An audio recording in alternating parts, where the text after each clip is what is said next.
Hello guys, നമ്മുടെ വാഴക്കൊലയെല്ലാം നട്ടിരിക്കുന്ന വാഴയെല്ലാം കൊലച്ചിരിക്കുകയാണ്. എല്ലാ വാഴയല്ല, കുറേ വാഴകൾ. നമ്മൾ വേനൽക്കാലത്ത് നട്ടിരിക്കുന്ന വാഴ കൊലച്ച് അത് വെട്ടുപോകാനുള്ള പരുവത്തിലേക്ക് വന്നിരിക്കുകയാണ്.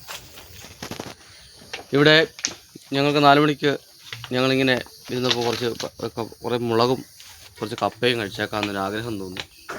ഞങ്ങളൊന്ന് 1-2 കപ്പ പറിച്ചു. കപ്പയ്ക്ക് ചെറിയ രീതിയിലുള്ള വളമൊക്കെ കിട്ടി. അതിനുശേഷം ഞങ്ങൾ അത് വയ്ക്കാൻ ഏൽപ്പിച്ചിട്ട് ഞങ്ങളിപ്പോൾ വീഡിയോ ചെയ്യുകയാണ്. ഒരു മാസം കഴിയുമ്പോൾ വാഴക്കൊല ഓരോന്ന് വെട്ടിയെടുക്കാൻ പറ്റും.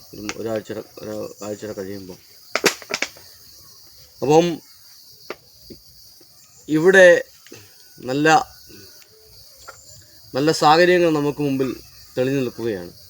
ഇത് കൃഷിയൊക്കെ വിജയിക്കും എന്നുള്ളത് ഞങ്ങൾ തെളിയിച്ചിരിക്കുകയാണ്.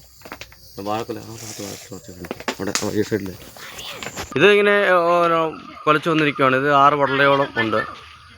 അത് കഴിഞ്ഞ് കൊലച്ചു തുടങ്ങിയിരിക്കുന്നു. അതിൻ്റെ അടുത്ത വാഴ 1 മാസം കഴിയുമ്പോൾ വിളവ് ആകും. അതിൻ്റെ അടുത്ത വാഴ അത് കൊലയെല്ലാം വിരിഞ്ഞുകൊണ്ടിരിക്കുന്നു. അതിൻ്റെ അങ്ങോട്ടുള്ള വാഴകളൊക്കെ എല്ലാം വിളവിൻ്റെ 1-2 ആഴ്ച കഴിയുമ്പോൾ വിളവിലേക്ക് എത്തി നിൽക്കുകയാണ്. വിളഞ്ഞ വാഴ